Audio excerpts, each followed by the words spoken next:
Before we get into this session, I want to quickly note the emergency exits and AED are on pages 24 and 25 of your convention handbook. We want to make sure that delegates are all safe, and if you familiarize yourself with that information. Expect to be reminded a few more times throughout convention. Your safety is very important to us. As well, please mute your cell phones. This session is being audio recorded, which means when you want to ask a question, please go to the microphone, identify yourself, your municipality, and speak clearly when asking your question. Using the microphone ensures that everyone in the room can hear you, including our speakers.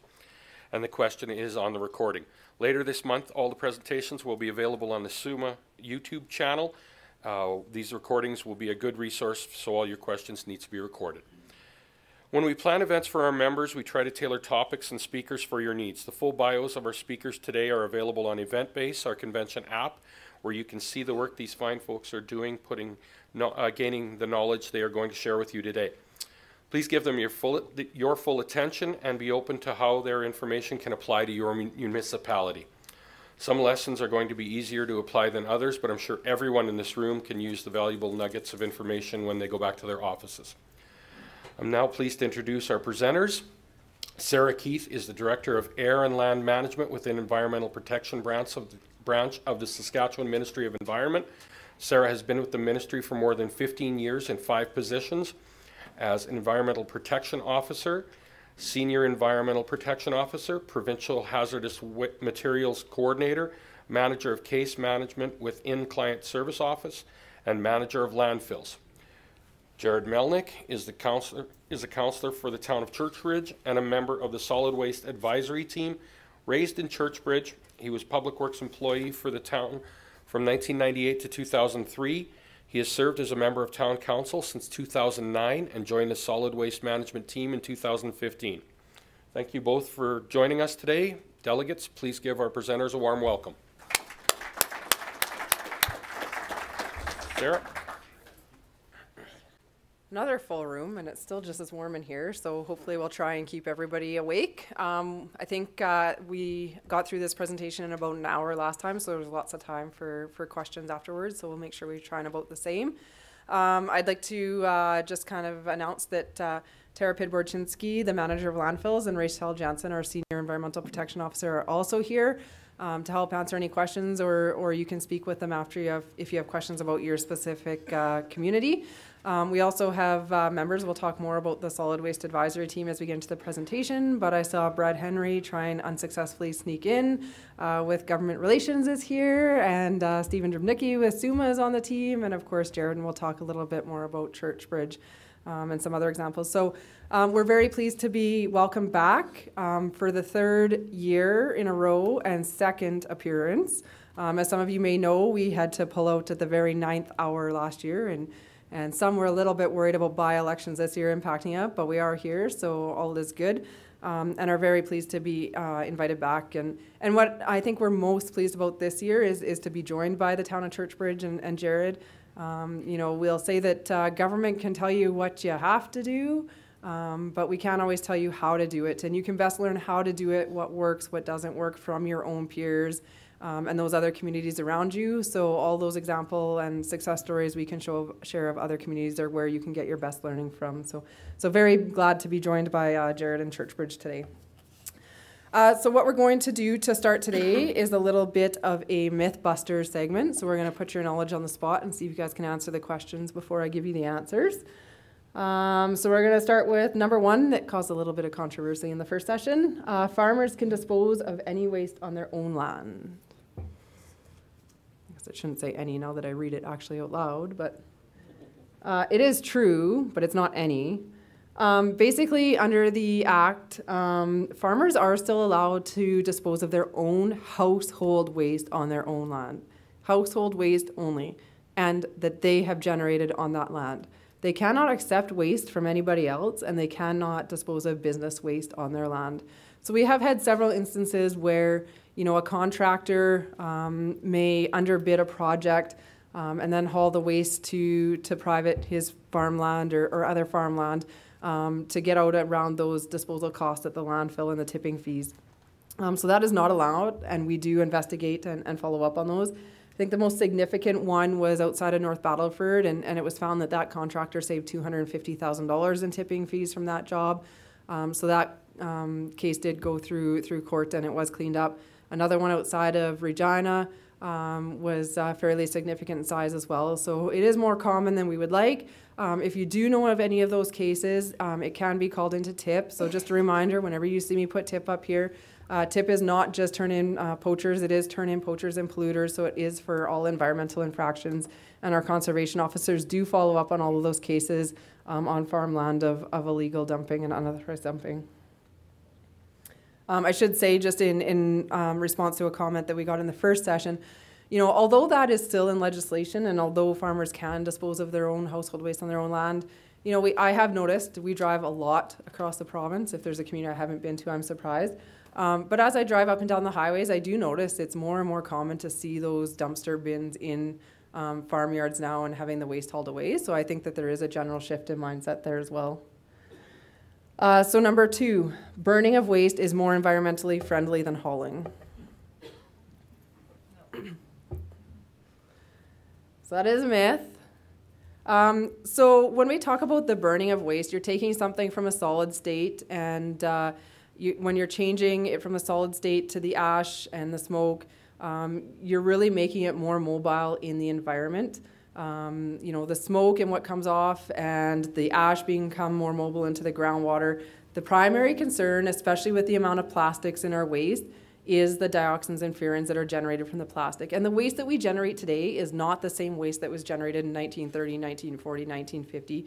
It is very different waste, primarily plastics. Those dioxins and furans are direct cancer-causing agents, and it's the human health aspect that we are the most worried about.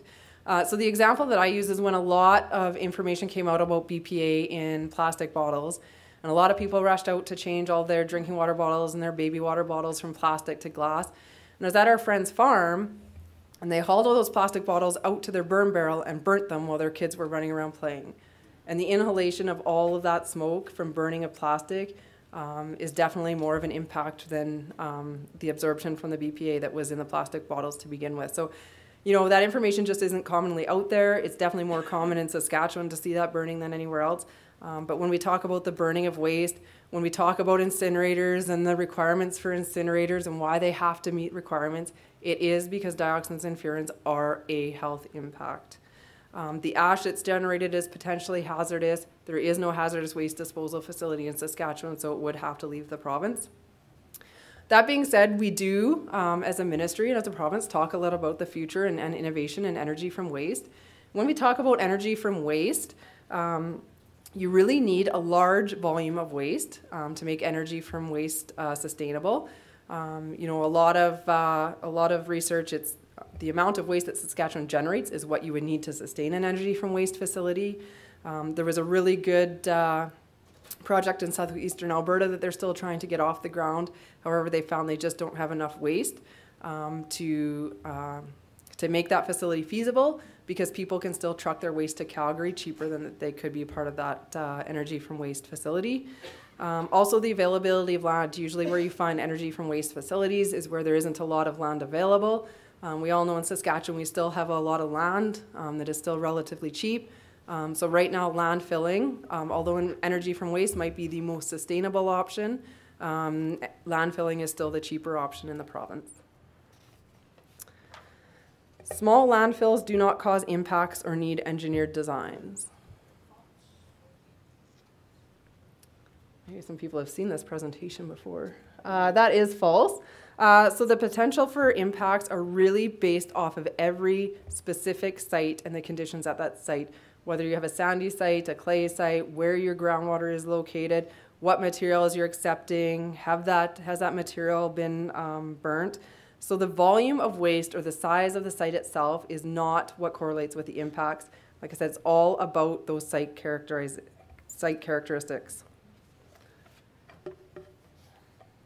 So we talk a lot about the gas station example just because it's very familiar with most municipalities. When you talk about the abandoned or closed gas station in your community, there's one primary contaminant of concern in the hydrocarbons that were in that tank. So I want you to take that example and think about your landfill. Your landfill or your dump is no different than that gas station. The difference is we don't know what has been disposed of at that site over time.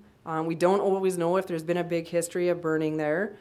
So instead of one contaminant of concern, we have an unknown number of contaminants of concern. So we basically don't know about that site what we don't know, and there could be a number of contaminants of concern. So this is a picture that's common across the province, and we'll come to a community and we'll say, well, you need an engineered site or you need a liner. Well, why? We have great clay. Well, how do you know you have great clay? Because our water doesn't go anywhere. So basically every landfill cell is a bathtub, and every bathtub has a drain. So you're either going to drain that water away or you have to get rid of it somehow, and that water is all leachate that could potentially be impacted.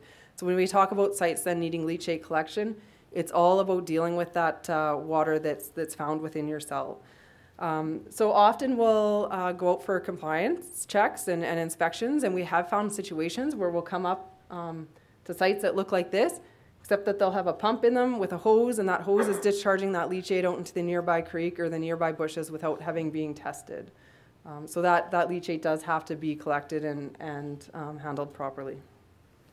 Again, this is a small site. It's not large, and it still has the potential for those impacts. So we've always required groundwater monitoring, and now that we're looking at the compliance of that groundwater monitoring, and communities are putting their groundwater monitoring in place, and we're getting those reports in, it's not important to know the details of this site or this diagram, but we are starting to get reports in. So when we see language, elevated concentrations of leachate from the landfill is impacting the water quality of the underlying aquifer, the leachate plume has migrated off-site, is where we really start to get concerned about the impacts from that site and are having to look at it more closely. So this isn't all landfills. You know, lots of groundwater monitoring comes in that there are no impacts, but we have to have that groundwater monitoring to know if there are any impacts occurring at that site. So the next one, Saskatchewan needs many landfills because population is dispersed over a large area.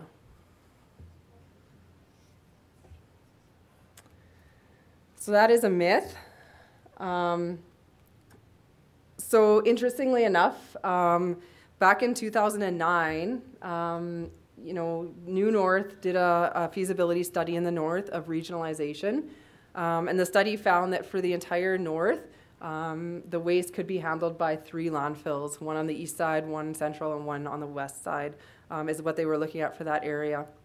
A lot of people got tired of us, you know, comparing ourselves to Alberta and comparing ourselves to Ontario. So a few years ago, we sat back and thought, well, who else might be more like us? And we reached out to the state of Montana, who came out and did some education along with us. Back in the 90s, Montana had 514 communities and they had 514 dumps. At that time, the US EPA put groundwater monitoring requirements in place, and the states were told they had to uphold them or the US EPA would take over. The fines in the states are substantial, upwards of $30,000 a day for non-compliance. So when those requirements came into place, Montana went from 514 dumps to 32 landfills overnight. Their exemption for a landfill outside of that would be if you can't reasonably haul to the nearest landfill in a 24-hour period on the harshest winter day, you can apply for an exemption. So that's kind of a different one written in. But their average haul distance is up about that 200-kilometer mark. We do talk to them still a bit because there's nothing when we talk about regionalization or transport of waste of anything across the borders. So we have talked to them because up along their northern border and our southern, there is some opportunity for maybe some of our facilities to be closer to them than some of their options. So we do talk to them. The federal government has a significant amount of funding through INAC to spend in the province over the next, it was a 5-year program, but the next 3 years. And they are no longer funding landfills on reserve land. For a reserve to have the landfill built on reserve, it has to be more than 300 kilometers away from a landfill solution. So if they have an option of a landfill within 300 kilometers, they're only being funded for a transfer station. What this has freed INAC up to do is to partner with off-reserve infrastructure and fund those solutions off-reserve. So the buffer that they've drawn is 300 kilometers. The ministry wants a limited number of landfills in the province. So the last session all thought this was true, but it's not. The ministry has no set target number of landfills that we're trying to achieve. Our overall objective is compliant, designed and operated landfills. So if you want to build your own landfill and you can construct it and operate it in compliance, you're free to do so. There is no one number that we're trying to achieve. That being said, the cost to engineer and operate landfills is expensive, and people need to realize that true cost of waste disposal. So there are decisions there to be made. You need to be charging appropriately, and you need to be diverting waste and keeping it out of those expensive landfill cells. So I mean, just some numbers though of what communities are choosing to do. You know, we started back in 2015-16 when we last presented we were reporting we were at 500 landfills. We're even lower than the 255 I have on the slide. I think we're 251 as of the end of January. So we've really reduced by half in a couple of years. When we first showed this slide of the comparison with other jurisdictions, you know, the United States has 1,800 in total, and California has 278, and Saskatchewan is sitting at 500. So now we can finally say we have less landfills in the state of California. We're below that 278 number. Alberta has 50 municipal landfills. The remainder of theirs are industrial landfills for their industrial operations. North Dakota has 12. Manitoba put new regulations in last year, so I believe they're well below that 132 now. Those are kind of older numbers. But we have made significant strides in the number of landfills that we have in the last few years. But again, there is no set target that we're trying to achieve. Again, if you go onto our ministry website and into our Sask Interactive or interactive mapping application, there is a solid waste management layer, and on it you can see all of our open and closed landfills, open and closed transfer stations. So the green dots and triangles are open facilities and the black are closed. So you can see over that 4-year period, there's much more black on the map than there used to be. Again, as we move forward to compliance, these are pictures of Nipawin, and the first one is their old cell that was a very sandy site with some potential impacts being caused there. The new pictures of the new compliant engineering and design through their construction phase, and pleased to report they got their permit to operate that new cell on Friday. So I'm glad to see that one through to completion. I do want to remind everyone though that this process takes a lot of time. It's not just, oh, our landfill's full and we're out of room, we need a new one, we're going to build it next week or we're going to build it next month. I can tell you that this Nipawin example and the new React landfill were the first 2 meetings I had when I started as the landfill manager in January of 2014. They were both just permitted. React late last year and Nipawin just on Friday. So they do take a lot of time. Everyone's going to be unique. Some are landowner concerns, landowner controversy. This was trying to get a regional authority formed. You know, it's back and forth on construction and design and operation. So it's, you know, I would say it's very unlikely you get one through in under a year, depending on what the situation is. But it does take long-term planning if you're looking to move forward with a landfill, especially if you're looking at a net new site. Regionalization is more sustainable than small landfills.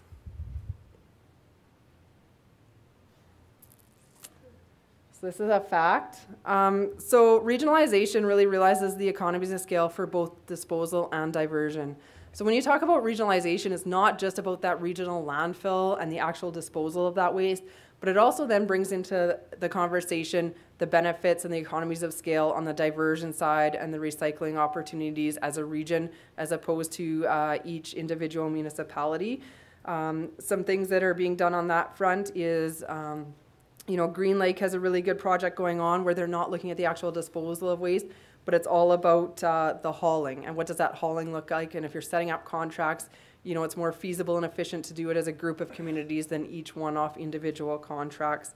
16 to 43 in the Blaine Lake, Hafford area, you know, they did have an individual private contractor. They've made great strides with an innovation park there and have taken back that hauling on their own. So different ideas there.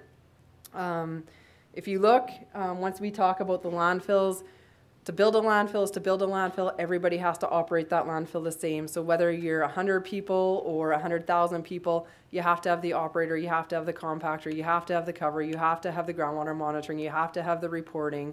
So to put those costs over a larger population or a larger tonnage brings your cost down as opposed to having it over a smaller population. So some numbers there from consultants over the years showing that as your tonnage goes up, your per cost on what you're charging for your tonnage goes down. I forgot to mention in the last session, but there was a lot of confusion out there that the ministry was drawing regions and saying these were the regions. And what the solid waste advisory team did was suggested that when we go out and talk to people, a lot of people don't even know who would we work with, who would we talk to. And so it was at that advisory team table that they threw out that there was already the transportation areas in place, and what would it look like if we were to overlay those on that map we have of the sites. Because when we're talking about regionalization, it's all about the hauling of that waste and that transportation corridor. So this is just a picture for discussion purposes of what a region could look like. The way they do it in British Columbia with their regions is they say, here is a region. Now you guys have to come together as a region and talk and give us a plan of where you're going to put your landfills and put your transfer stations. So there's never ever been any mention or any idea from the ministry that we were going to come out and say, this is where the landfill is going to be. We heard a lot of confusion from people that, well, what if we went and built an already compliant landfill and the ministry is going to come out and tell us we can't have that one, it has to be somewhere else. That was never the intent, and you know, the team just thought this was for discussion purposes and who could be talking, and then we can start mapping where are those compliant landfills already situated, how can we help communities start making those connections. Hauling of waste is more expensive than your current system. So this one really depends. If you're currently operating a quote-unquote dump, and it's pretty much free or $5, and you have a lot of outstanding compliance issues and it's never been constructed, and you may or may not have an operator there, it's going to seem like it's more costly to haul, but to achieve compliance at that site, hauling is probably going to be less. There are differences out there though in regions. You know, some regions have a buy-in cost, so then it seems more costly to buy into a region and haul. Some don't have that same buy-in cost, so every regional approach is different. A region isn't just a regional authority. Some municipalities like Tisdale still maintain theirs on their own. So every situation is going to be different. But we also have to factor into that maintaining of your own landfill is the long-term liability. So the District of Lakeland that sits on the advisory team said they really sat back, and the question they put toward their council is, do we want to be in the landfill business? Because it is a business, and you have to make that decision if you want to be in that business as council. Do you want that long-term liability? Do you want those continued construction costs? Do you want to have to plan and account for that eventual decommissioning of that site? So everyone needs to start realizing that true cost of waste management. The compliant facilities that are out there, the larger facilities, they're all charging upwards of that $100 plus dollars a ton. So arguably that's what you have to be charging for a compliant system. Jared will be able to talk a little bit more about Churchbridge, but they have realized significant savings by moving away to pick up and haul system, while still looking at the closure and eventual decommissioning of their site.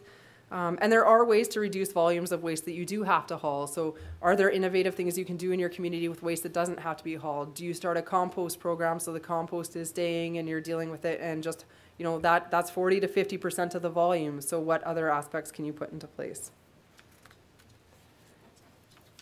Less landfills equals more waste in ditches.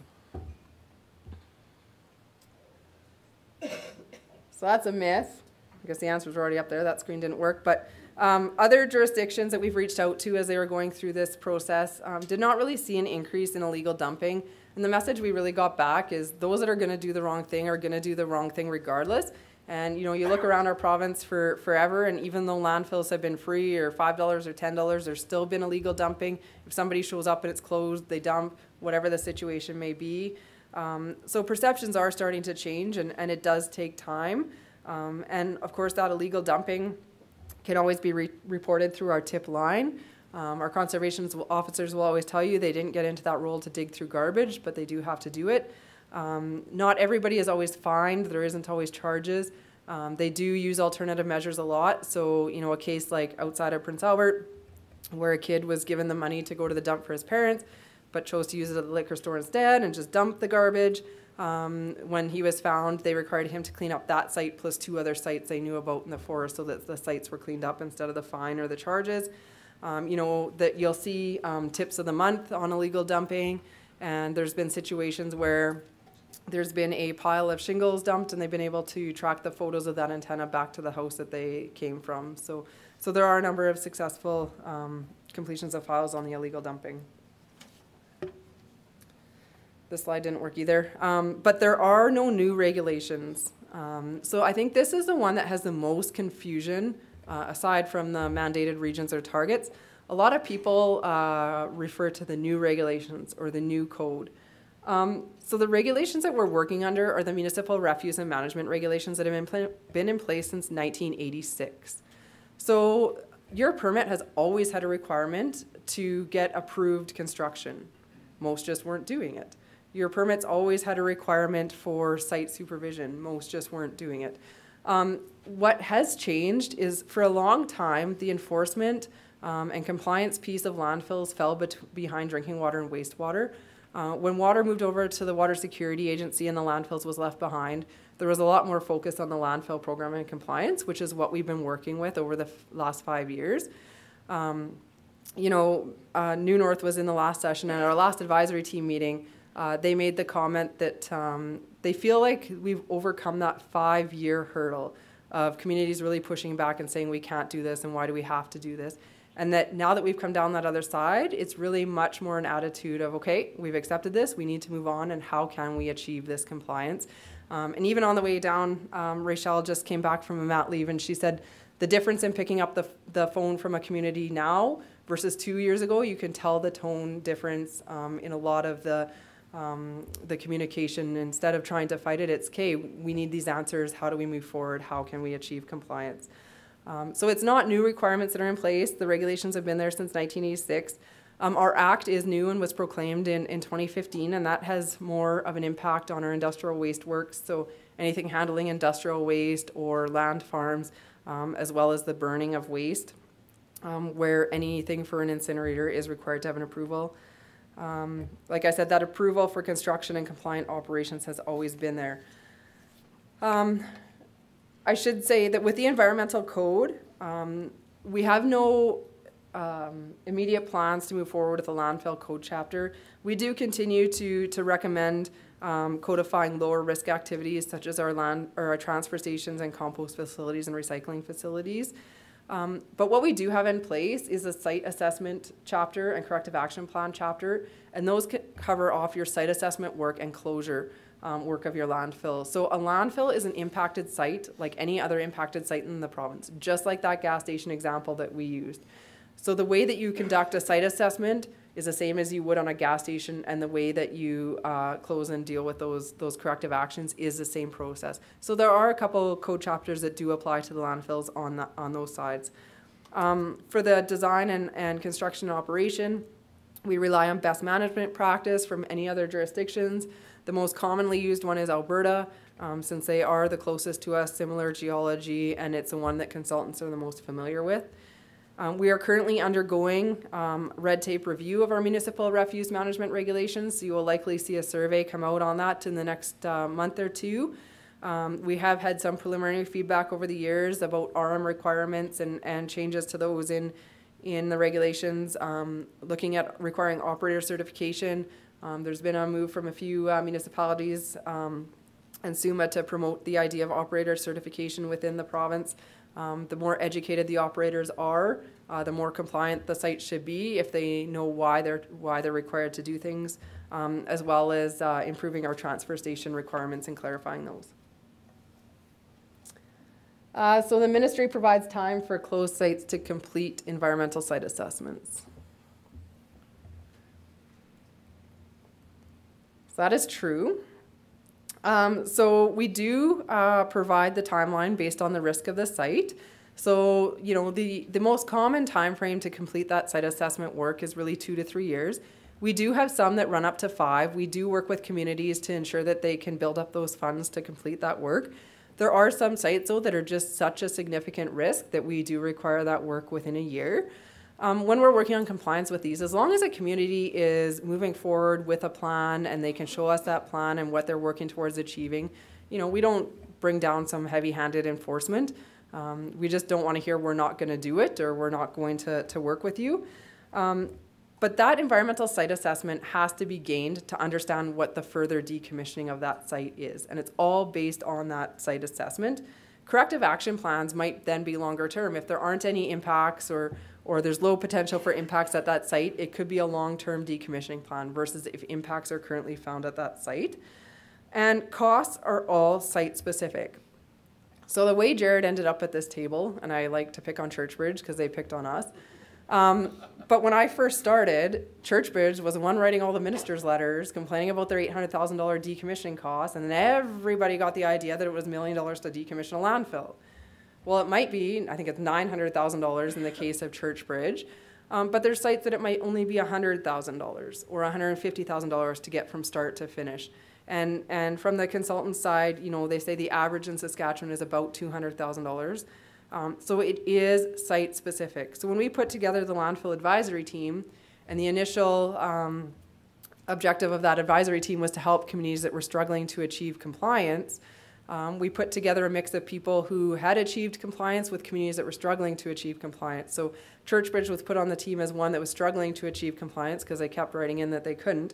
But they tell a very positive story, and so we're really glad to be at the table with them and share their experience with you and are a very positive voice at that advisory team table, even though they may be facing a significant decommissioning cost. And we've, you know, encouraged them to challenge their consultants on what that decommissioning might be. You know, Jared will tell you about the cost of their clay and sourcing it, so there might be other options that they could look at. But I think the real message and the real takeaway there is that, one, the ministry hasn't come down on Churchbridge heavy-handed and stopped any other progress that they're making, that we continue to work with them. And on the reverse side, that Churchbridge continues to be a very proactive and positive voice on the solid waste management front. So there is money to be made in solid waste management. So again, that's a fact. There's a lot of innovation to be had there. Once we realize that true cost of waste disposal, what other types of facilities do we do? If you're a high construction and demolition or resort area, do you have inert landfills that just handle that inert waste? What recycling options are out there for the construction and demolition and shingles and that eventual potential for energy from waste? The economic development piece, new and local or regional businesses, haulers, recycling facilities, and Aspen Innovation Park is a good example of what they're trying to start up there, and they were actually in our last session. So there is a real value in waste. There is money to be made in waste. If there wasn't, you wouldn't see the big companies out there. We just have to start realizing it. Good example, you know, as you go around social media or you drive around, I start to see signs and with the recycling on grain bags now, and we do enforce the burning of grain bags if we're notified of them. You start to see businesses popping up that will come in and collect and recycle the grain bags. So the ministry ensures compliance for fun. No, I would rather be at home for my kids' Super Bowl party today than ensuring compliance or educating compliance on fun, but it is what we do. It is our requirement under the law. So our ministry does have our strategic plan on the government site, like all ministries. And if you need a good bedtime read or something, feel free to read it. But our ministry, one of our ministry goals is a clean and safe environment for communities. And when we're out educating or ensuring compliance on landfills, it is all about that clean and safe environment for communities. So one of the key actions under that goal is to promote landfill compliance through continued education and engaging the stakeholder-driven solid waste advisory team. So that solid waste advisory team, like I said, is SUMA, SARM, New North, the Ministry of Environment, Government Relations, and it did start off as a way to help struggling communities. What we found, though, is when communities did come forward and we got them to the table or we had them on conference call, and those that have been on those can correct me if I'm wrong, but we heard more than once from communities that it's not that they didn't know what they had to do, but they told us they didn't want to do it, or they didn't want to charge to do that. So they knew what the requirements were and what they had to do. So what we've really are trying to move the advisory team to now is more of one that helps communities to achieve compliance that are moving forward, and removing that word struggling. We all know that there's financial burdens, and as a ministry we continue, and Brad with government relations can tell you, we continue to put forward funding proposals as we recognize that, and then we're just as hopeful as you that someday we will get funding on that side. But we can't let that stop us from moving forward on the compliance of the how we dispose of it going forward. The advisory team is also looking to move to much more of an advisory body back to the ministry as we move forward. Another goal in our strategic plan is to reduce risk and harm from environmental contamination. And one of the actions under there is to make progress on addressing the provincial auditor's recommendations on landfills. So the provincial auditor did provide 9 recommendations to the ministry where we weren't upholding our program. We still have 7 of those outstanding. They are currently reviewing us again. We're hopefully meeting a couple more. But that is where they're finding that we weren't requiring the compliant construction. We weren't getting documentation that the construction was completed as in accordance with compliance. The groundwater monitoring wasn't in place, that we weren't receiving the groundwater monitoring reports. So a lot of what we're doing is aligning with what the provincial auditor identified that our program was not doing, and that is directly shows up in our strategic plan and our ministry goals. So when we come out to do the compliance work, our real areas of compliance focus on construction of any new expansion or sites, the environmental site assessment for all sites, whether you're operating or closing, having that groundwater monitoring in place. For anybody that's continuing to operate, an operations plan will be in place, as well as an emergency response plan. We're also requiring for operating sites decommissioning and reclamation plans so that communities understand what that long-term closure and decommissioning looks like, and they're charging appropriately to be able to afford it, and then the eventual proper closure of sites. One other thing I wanted to mention on that front is, you know, in a couple months here, we'll start getting calls from municipalities asking what their decommissioning cost is, because they're being challenged on it by their auditor, because it is a requirement in the financial statements to be there under the Public Standard Accounting Board. There is a section for solid waste, landfill closure, and post-closure liability. The ministry can't tell you what that number is. That number all comes from your site assessment, determining what, if any, impacts there are and what your liability is. So it's not just a number that the ministry provides to you, and just goes to show you it's not just the Ministry of Environment, but also your financial requirements that require that liability to be understood. Just a bit of a message and a final thought on the disposal side. Is that waste really never goes away, and that this is a picture from when the city of Saskatoon was drilling their gas collection wells, and that article came back up, and it's from 1974, still clearly legible.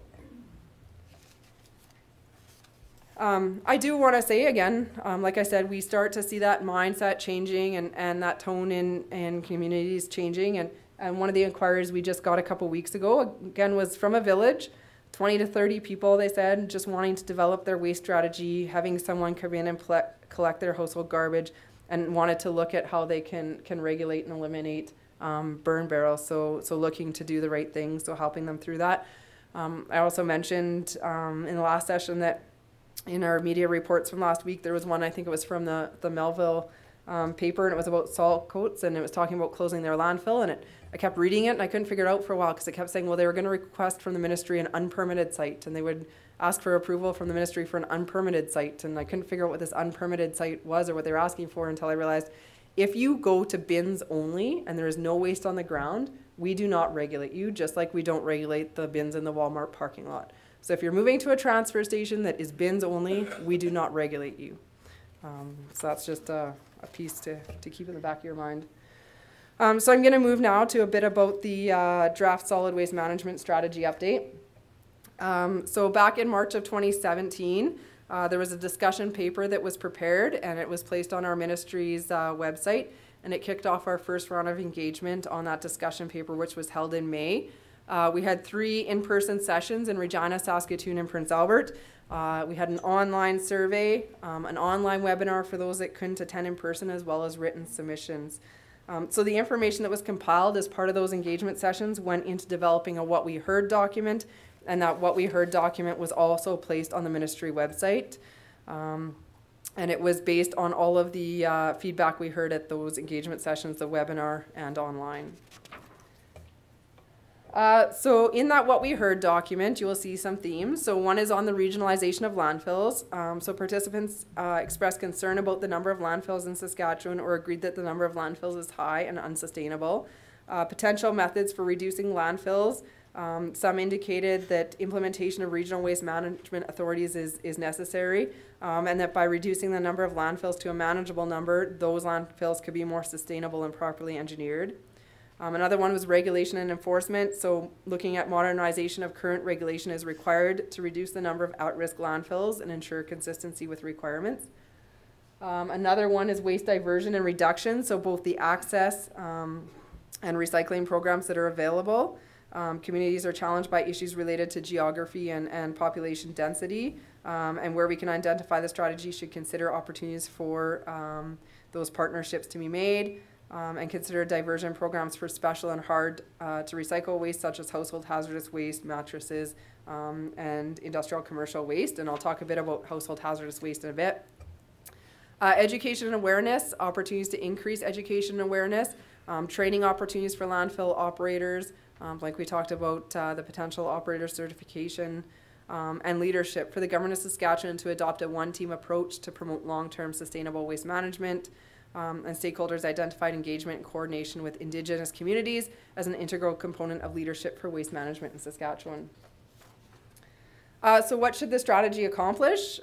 It'll seek to facilitate a long-term waste management from the perspective of 3 strategic priorities, and those 3 are landfill management, waste stewardship and recycling, and government leadership. So in each of those 3 strategic priorities, goals and objectives will be identified to help us move forward to the desired outcome. Action plans will be developed in coordination with industry, local, and provincial officials, and outline courses of action that consider identifying new waste reduction and diversion courses of action, opportunities for enhanced education and participation. The strategy provides a consistent long-term focus to the direction of waste management in Saskatchewan, while the action plans themselves provide flexibility to address shorter-term priorities that assist the strategy in obtaining its long-term goals and objectives. The strategy is, and the action plans will be, informed by consultation and engagement with internal and external stakeholders. So the strategy is being developed to serve as a roadmap for reducing and managing solid waste, an integrated approach with the stakeholders, both internal and external, to build a cohesive vision that will contribute to, again, that clean and safe environment for Saskatchewan communities.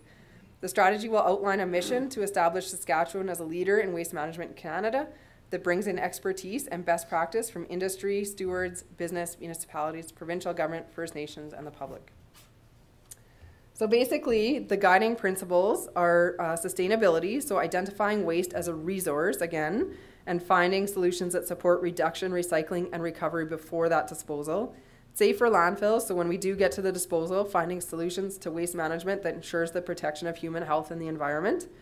Economic opportunities, so seeking solutions to waste management that create economic opportunities for people throughout the province. Community and public service, ongoing engagement and partnerships to ensure the strategy is meeting the needs and objectives of the people of the province. Innovation, again, investing in the tools and mechanisms and incentives that encourage and identifying new solutions. So when we talk about the hierarchy and the mission, we really want to focus first on preventing that waste from being generated in the first place, reusing the waste, then recycling, recovering, and the very last option is disposal of that waste. So focus on promoting awareness of health and environmental risks and enhancing economic opportunities to reduce that risk, and providing equal access to recycling programs by increasing reuse and recycling programs of waste products. So we're really trying to shift that culture from the top down on that hierarchy, with landfill management being the last option. In the strategic priorities, under each strategic priority up there, Like I said, the goals and objectives will be identified as results of the engagement efforts, and will seek to address environment, social, and economic factors to encourage responsible waste management. So the next steps, they hope to have a draft strategy in March of this year, and then we'll have further engagement sessions both in person and online on that draft strategy. There will be a review and comment period, similar to the last engagement sessions on the first round. Bit about household hazardous waste. So when they were doing those engagement sessions on the strategy in the spring of 2017, 78% of the survey responded, said that household hazardous waste was an important priority. As such, during Waste Reduction Week in October, there was a survey launched and available on our website, and consultation on the household hazardous waste ended on December 15th. For those wondering what household hazardous waste is, it is any of the containers in your house that have one of these symbols on it. So the goal, so currently household hazardous waste is managed independently by each municipality. Some municipalities have programs in place, some are more successful than others. I know that INAC is doing a lot with the First Nations on collection of that household hazardous waste. But the goal is to develop a program that meets the needs of Saskatchewan residents and is really harmonized with other Western Canadian jurisdictions. So the next steps on household hazardous waste is the development of a what was heard document from that survey that ran from October to December, and then further engagement activities on that what we heard document. They'll be looking at that engagement to clarify any comments or concerns that were raised, and they're working towards finalizing regulations in the 18-19 fiscal year. So again, just want to encourage everybody, and as a reminder, when we come out for the compliance, again, it's not for fun, but it is about that goal of clean and safe communities, and remembering that you know, we don't inherit the earth from our ancestors. We're really leaving it for those that are coming after us, and how are we going to make that choice to leave it? So that's all I have, so I'll invite Jared to speak and give his story again. Stuck.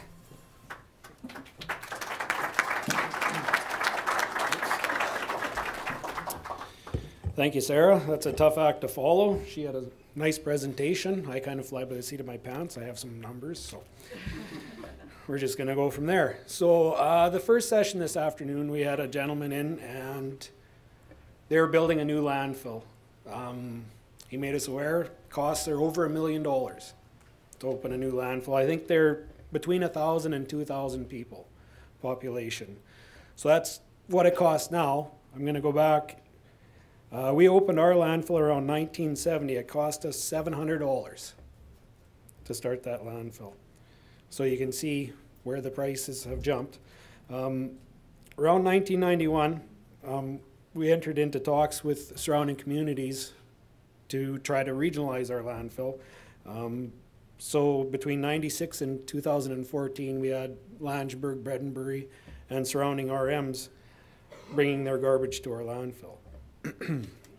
In 2014, as costs continued to rise and we ran out of clay to cover, we decided to go to curbside pickup and contract out our garbage pickup. So currently, as of last year, we were hauling 260 tons of garbage to Yorkton and 65 tons of recycling. That as well goes to Yorkton. Okay, I'm lost. So if I've missed anything or you guys have any questions, I'll have the answers, I hope. I have many numbers and I'm happy to share them. Sorry. I worked last night, I wasn't able to sleep, so I'm lost up here. So thank you.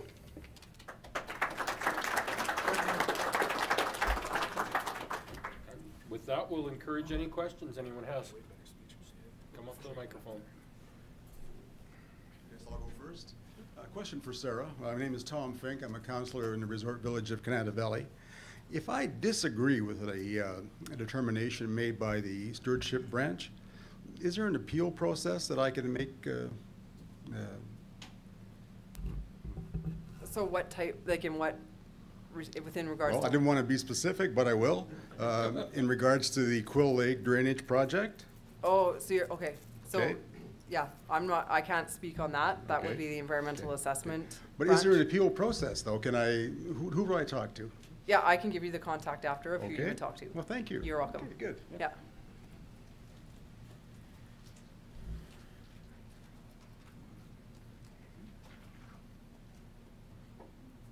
My name's Lance Cornwell. I'm the mayor of the resort village of Island View. I just have a couple of questions, Sarah. And I don't mean to ruffle any feathers of any farmers here. Please bear with me. I just have, I think, legitimate questions. We have a gas station in our town of Strasbourg, where I do live, and of course it's decommissioned, but it's still a brownfield site. Do farmers fall under that same category with their home quarter? We know that there's lots of oil been dumped, fuel, that kind of thing in farm sites. Do they have to do any regulatory requirements to clean up those areas? Yeah. So, well, now that I've taken on a different role, and Stephen, I think next year, based on the first session too, we need a fuel tank session. But there are requirements on farmers as well. It's all based on that volume and requirements, and the same requirements, you know, apply whether it's the burning of waste or anything like that. If there's impacts on that site that trigger our requirements, they are required to follow the same process. Okay. Yeah. And my other question is on the burning of flax straw. I know a lot of times you'll be driving down the highway and you'll drive through a cloud. Is there cancer-causing agents in there? Is there something to be worried about? So right now, if a town or village is downwind from it? right now, if you look in the Environmental Management Protection Act general regulations, it identifies everything that's prohibited from being burnt, and clean wood and straw aren't in there. And so that's a continued discussion that a lot have with agriculture, is it's actually under their purview more so than ours on those operations. But right now, that is still permitted. Okay. Yeah. And would you be willing to come out and talk to, like, the Last Mountain Regional Landfill Board and give, you know, a portion of your presentation so that people are aware? I know I sat on the board for a period of time. I know there's a lot of, like you've had myths that people believe. And if you could come out and speak to that board, that would probably help a lot. Yeah, so through Tara or through your environment officer, we do a lot of that education outreach across the province, whether it be through you know, regional meetings or whatever. We do prefer to get a larger group at once as opposed to each individual municipality, but if there's a group together, we can arrange to get out and speak to you. Yep. Perfect. Thank you for your presentation.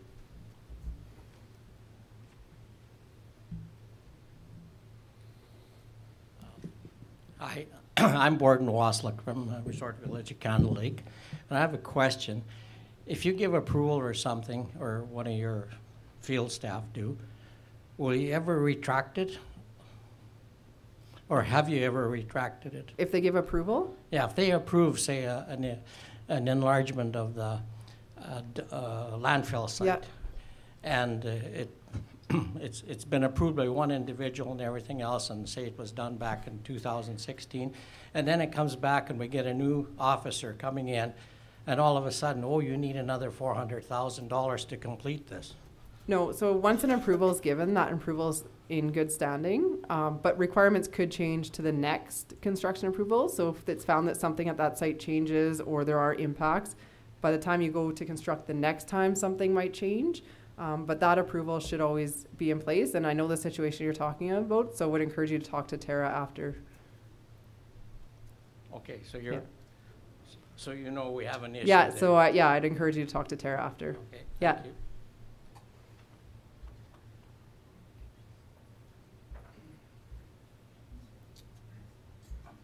Anybody else?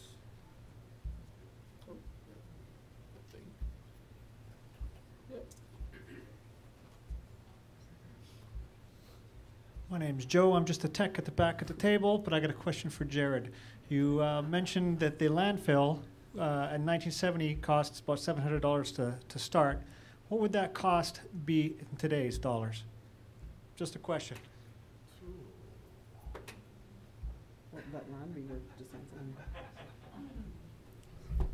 Yeah, I'm not even sure. I'm sorry, I got a little bit nervous and I got a little bit rattled there. You know, you think it's gonna go fairly smooth, and then you get up there and look at all your faces, and your knees start knocking and you start sweating, and I had to sit down. So I apologize. So to answer that question, I'm not sure what it would cost today. But I know as of today, we're faced with a $900,000 decommissioning cost. We had an environmental site assessment done in 2014. I'm just gonna finish on with what I was gonna say earlier. Sorry about that. And when we got the assessment back, of course, we had to put in groundwater monitoring wells, which we did. And then, now where was I? I'm sorry, I got night shift brain. The clay. Yes, sorry, the clay. Our site, we had dug basically burrow pits on our 34 acre, 38 acre site to cover our garbage. Of course, you dig the clay, what do you do with the pit? Well, of course, uncertified operator, we filled the pit with garbage and covered it. So now we've got a complete site that needs 4 feet of clay coverage and 1 feet of black topsoil to finish it. We have no clay available. We're looking at trucking it in probably 10 miles, so that's where the closure costs have spiraled out of control. So, yes. It was costing $120 to operate it, right? 2016? Yeah. Yeah, and it was costing us around $120,000 a year to operate that landfill ourselves. That wasn't including the garbage pickup and that, so. Yes.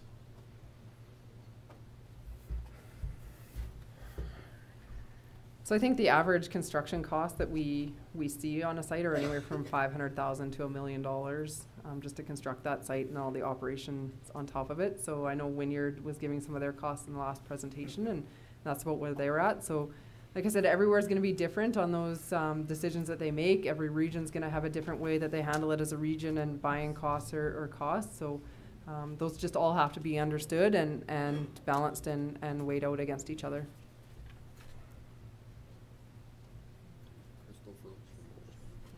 Hi, my name is Crystal Froze. I'm a city councillor with Moose Jaw. Born and raised in Moose Jaw, but lived in British Columbia for about 15 years. And when I came back to my hometown and had to make a trip to our landfill, I was more than surprised with the state that it was in. Living in the Okanagan, where they have a very different take on the operations of their landfills. Separating out construction materials, recycling everything from gypsum and asphalt to refrigerators. And recycling is really a focus as they move forward with what the new landfill is supposed to look like.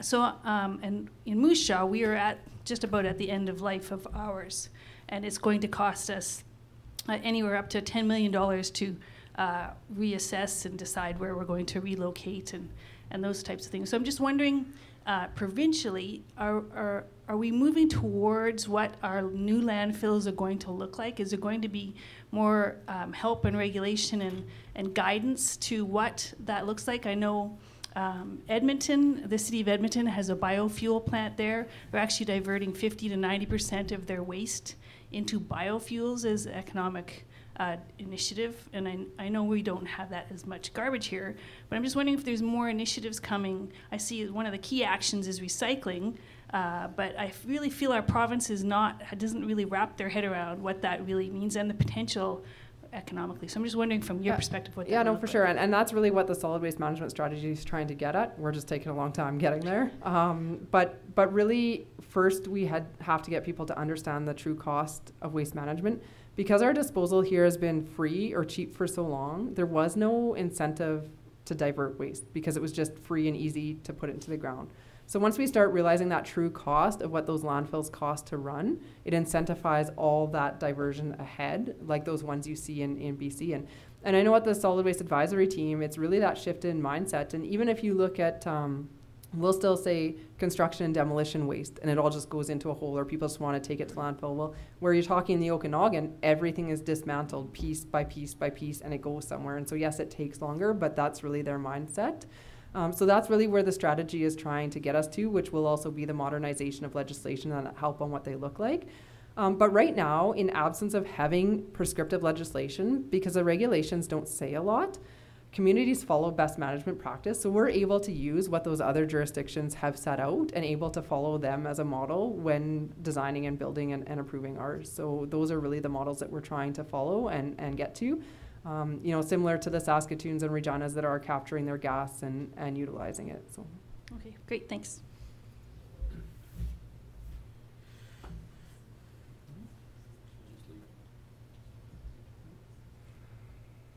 I have a question, Sarah. You had spoken about that Aspen Innovation Park. Could you expand on that a little bit more about the model they're using?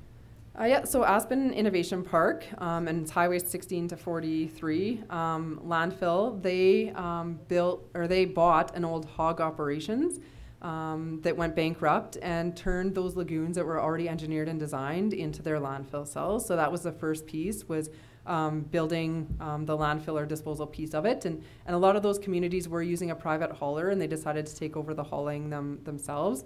I know they were in the last session, and they had some consultant work to help them get that built and the business case and up and off the ground. And they were looking at using the barns for more diversion, solar energy, grain bag recycling. And I know not everything's easy. There are struggles to it. And for that disposal part, they didn't have any government funding. You know, it's still not everybody wants to buy in, and they still are faced with some communities in the area. I think it's cheaper to do their own. But as we catch up with everybody on compliance, they might feel otherwise. So it's just a really good example of what the communities have been able to come together and do on their own.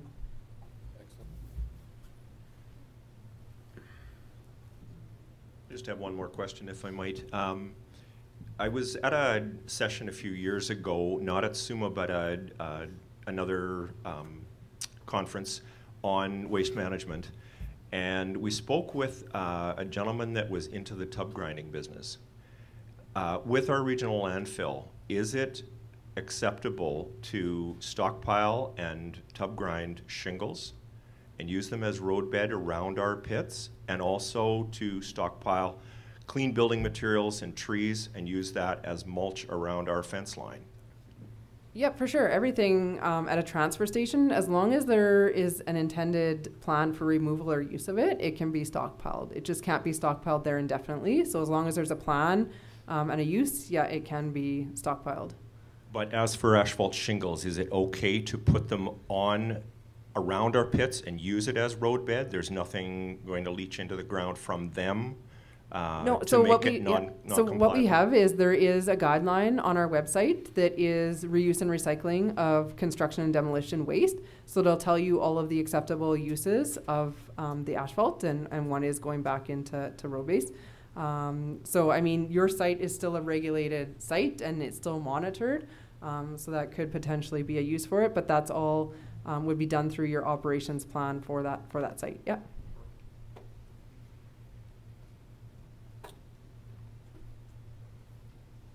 Still got some time, don't be shy.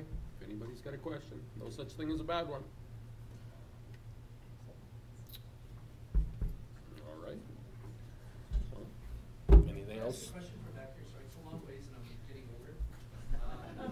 Plastic bags and with China refusing to take more and more waste, are there any options or possibilities that perhaps the government or people in your industry or this sector are looking at? So I mean, there are pieces where you hear about when people are recycling plastic bags and making like Lego blocks to construct homes in places like Haiti or places where earthquakes will demolish your typical Adobe brick, whatever it is. Are any of these pieces at the forefront of some of the thought and leadership in this area? Yeah, so recycling is all about the market for that material, and there being a market for that material and where it goes in the distance to market. Saskatchewan is a very small player because we don't have a large volume of anything, to be quite honest, right? And so we have to find those markets. So a lot of those type of drivers at that scale would likely be more on those national or international levels. But we do focus more on how we can promote and move forward, say potentially with the construction and demolition waste and ways we can reuse it here. There's a very unique example, and so I don't know how many of you follow lacrosse, but one of the Calgary Roughnecks players in Calgary started up a mattress recycling business, and that's what he does now. And we've seen some great presentations on that, and he's tried to move it here and we're just that much further from market. So trying to focus on those local skills with items such as mattresses. So I told him, well, he should just have a big truck at the Rush game and we'll just take them there and he can call them back when they play. But we'll see where there have been some talking to him. So yeah, I mean, it's definitely starting slowly with different items for sure.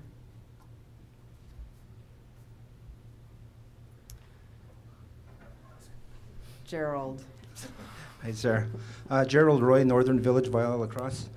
Sarah, is there any thought around a recycling program, or I'm talking about scrap tires? We have them piling up across the north. Every community has a problem. It's not viable for whatever company it is that wants to come and get them to take them from our landfills to a recycling depot. And it's just an ongoing, I mean, black gold never worked for the north. It never came to the north. So I think the ministry has to do a better job in trying to get some programs in the north. Yeah, so Scrap Tire is no longer the product steward, and there's the new product steward, and I'll probably get the name. Tire Stewardship of Saskatchewan. Is the new product steward. Thanks for the help. So I'd encourage you to reach out to them because they're not fully implemented yet. And yeah, you can talk to him. He's on the board. And I'd encourage you to keep putting those comments through the strategy for that northern piece of the strategy for sure on recycling and diversion. Yeah. Thank you. Just to finish that thought, President Barnhart and myself are on the board. We take turns depending on who's available.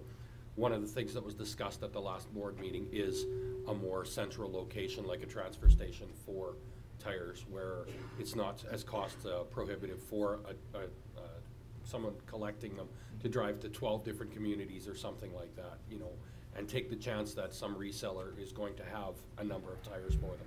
So just talk to me after and I'll get your information, see what I can do. Okay, thank you. This is kind of a different question from landfills a little bit, but you talked about gas stations on there. Is there an intention of the ministry ever to start treating brownfield sites under a similar standard, giving them a timeline to clean those up? I spoke with a representative from Suncor a long time ago, and he had told me that the plan with our brownfield site is just to let it self-remediate, so just do nothing until eventually it all goes away. So I don't know if that's on the radar or not. Next convention. So right now it is a voluntary process that they go through. If they are looking for notice of site condition and want to get that site off the books, then there is timelines. That being said, that only applies if there are no off-site impacts. So if there's any off-site impacts, it triggers those impacts to be cleaned up immediately. So right now, unfortunately, it is a voluntary process for them, and if the sites just remain on their land, they can just monitor and manage it. But we are trying to encourage that redevelopment, and you know, Stephen's well aware that we're working on our orphan impacted sites fund policy for how municipalities can any fines now under the Act issued under the Environmental Management Protection Act go into a dedicated fund that can potentially one day have enough in it to help some of the orphan sites. Thanks. Sorry, I have one more for you. Fluorescent lights and like tubes and bulbs. I know that Touchwood Hills Regional Landfill is charging for them. I don't think Last Mountain Regional Landfill has done anything on it. But is there some type of way that, like on bottles and cans, there's a deposit paid when you buy them? Because I don't think people want to pay when they take them to a landfill and have to pay to dispose of light bulbs. They end up in our rollout bins, they end up smashed on the wherever in the landfills, whatever. But I'm sure they don't want to pay to have them recycled. So is there some program out there for those type of things? So with recycling incentives, there are many different models, and so Saskatchewan very much thinks about our can and bottle return and deposit system. However, as many have pointed out, once you do that, you make something into a commodity, and it has its own challenges, and that came up a lot during the consultation on the grain bag front and how to handle that one. So each product in that front is somewhat different. You know, the tires have their own model. So again, household hazardous waste is gonna have its own model, so right now there is nothing specific for those light bulbs. Is there a revenue stream somewhere that they can go to? So if say our municipalities put together a collection site for them, is there somewhere we can take them without having to pay extra to have them disposed of? Yeah, I'm not sure of that. I know when individuals buy them, right, some retailers take light bulbs back, but that would be based on the individual. I don't think based on a municipality capacity. So other than that, I don't think there's anything in place. Yeah, yeah. But right now, I don't think there's anything in place. It's going to be whatever comes out of that household hazardous waste program. Yeah. All right, well, on behalf of SUMA, I'd like to thank both Sarah and Jared for the presentation. I have a couple thank you cards here for both of you. So there's that. And I'd just like to make a couple announcements real quick. Can everyone hear me? Okay. Thanks again to our sponsor, Village at Stonebridge, and thank you for joining us today. Remember, the presentations will be on SUMA's YouTube channel later this month. There's now a 5-minute break, and then SUMA subscribers have an AGM in Ballroom B, and the introduction to convention session is in Meeting Room 1. For anyone looking for an overview of the SUMA convention and how it works, I'd like to thank everyone for attending. Have a good convention.